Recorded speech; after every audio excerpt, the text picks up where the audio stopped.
Hello friends, welcome to my channel Savita Tomar. आज की कहानी का नाम है अजगर। बहुत वर्ष पहले एक राजा की दो रानियां थीं। बड़ी रानी शोभा बहुत अच्छे स्वभाव की दयावान स्त्री थी। छोटी रानी रूपा बड़ी कठोर और दुष्ट थी। बड़ी रानी शोभा के एक पुत्री थी, नाम था देवी। रानी रूपा के भी एक बेटी थी, नाम था तारा।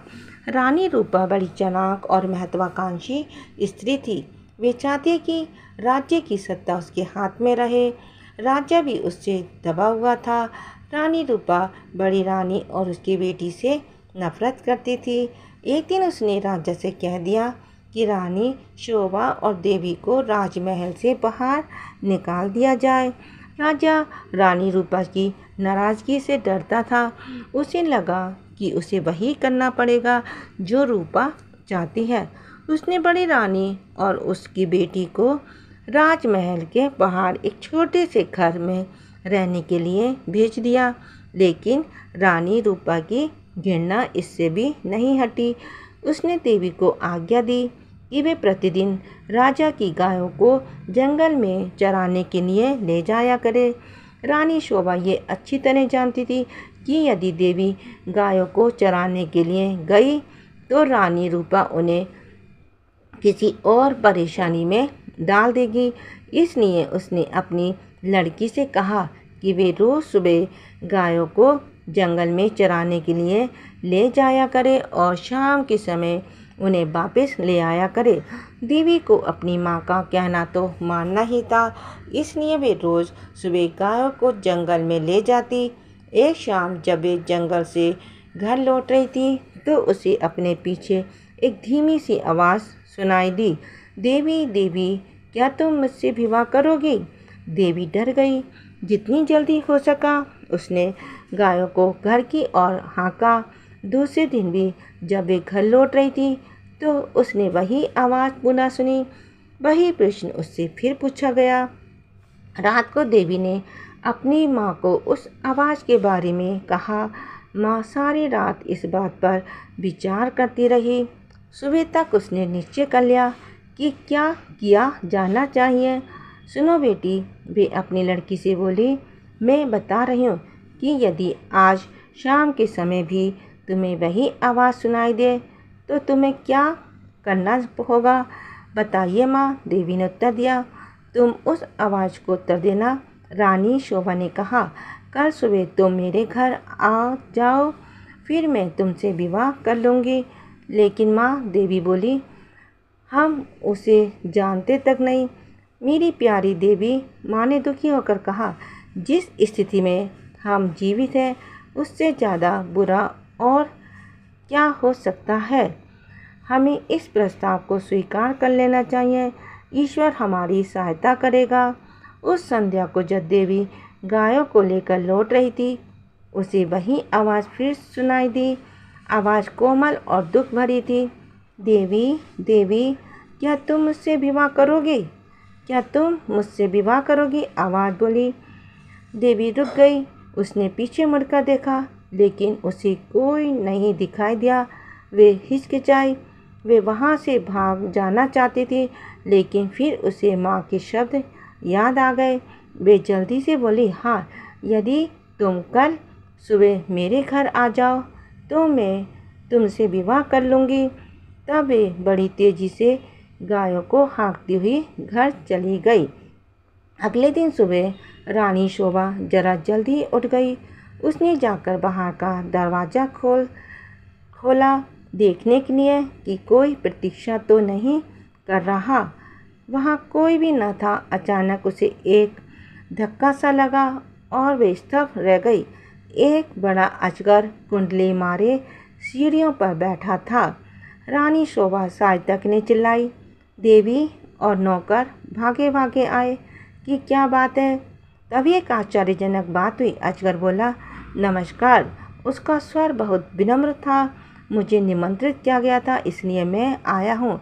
आपकी लड़की ने मुझसे वादा किया था कि यदि मैं सुबह घर आ सकूँ तो वे मुझसे विवाह कर लेगी। मैं इसलिए आया हूँ। रानी शोभा की समझ में नहीं आ रहा था कि वह करे तो क्या करे। उसे तो यही आशा थी कि किसी दिन कोई सुंदर नौजवान उसकी लड़की से विवाह करने आएगा। उसने यह कभी नहीं सोचा था कि वह अजगर होगा।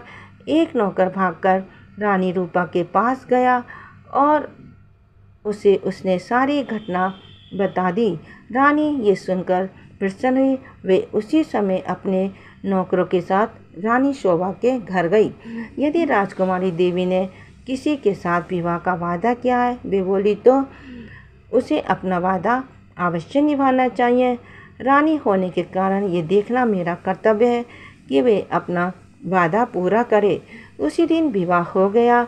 रानी शोभा और देवी के लिए ये कोई प्रसन्नता का समय नहीं था, लेकिन अब इतने दुर्भाग्य सहने के बाद वे किसी भी प्रकार की विपत्ति का सामना करने को तैयार थी। विवाह के पश्चात अजगर अपनी पत्नी के साथ उसके कमरे में गया। सारी रात रानी शोभा ने प्रार्थना करते हुए बिताई कि उसकी बच्ची ठीक ठाक रहे। दूसरे दिन बड़े सवेरे उसने देवी के कमरे का दरवाज़ा खटखटाया। एक सुंदर नवयुवक ने दरवाज़ा खोला। देवी उसके पीछे खड़ी थी। मैं आपको कह नहीं सकता कि मेरी जान बचाने के लिए मैं आपका और देवी का कितना आभारी हूँ। वे नवयुवक बोला, मैं एक श्राप के कारण अजगर बन गया था। एक वन देवता मुझसे क्रोध थे और उन्होंने मुझे अजगर बना दिया। बाद में उन्हें अपनी करनी पर दुख हुआ। तब उन्होंने कहा कि यदि कोई राजकुमारी मुझसे विवाह कर लेगी तो मैं फिर से मनुष्य बन जाऊंगा। और अब देवी ने मुझसे विवाह कर लिया है। मेरा शाप उतर गया है। अब मैं फिर कभी अजगर नहीं बनूंगा। रानी शोभा बहुत प्रसन्न हुई। वे अपनी लड़की और दामाद को राजा से मिलाने के लिए ले गई। ये बड़ी विचित्र घटना थी। चारों ओर से लोग इस विचित्र नवयुवक को देखने राजमहल में आने लगे। सभी उत्सुक थे सिवाय रानी रूपा के। रानी रूपा बहुत गुस्से में थी। उसने झल्लाते हुए और खींचते हुए अपने आप को कमरे में बंद कर लिया।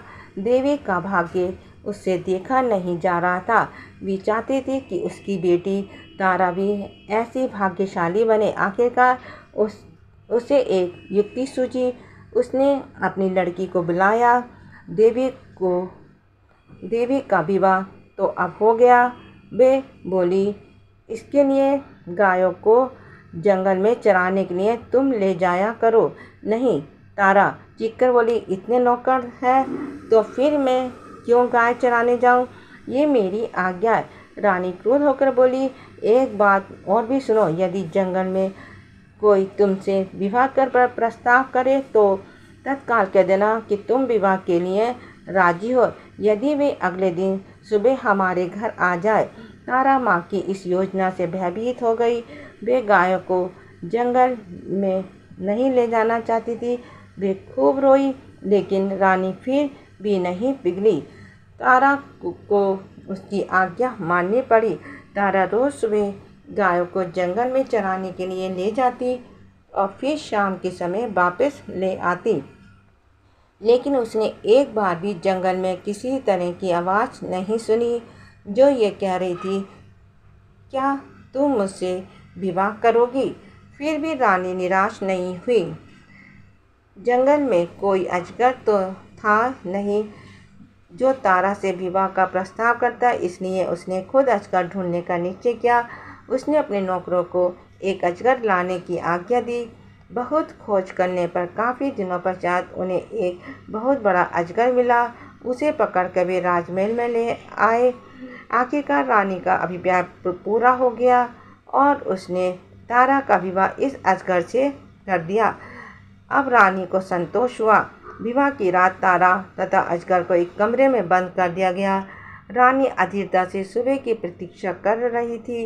रानी रूपा ने सवेरे सवेरे ही लड़की के कमरे का दरवाज़ा खटखटाया, लेकिन कोई उत्तर न मिला। उसने ज़रा और ज़ोर से दरवाज़ा खटखटाया, लेकिन दरवाज़ा तब भी नहीं खुला।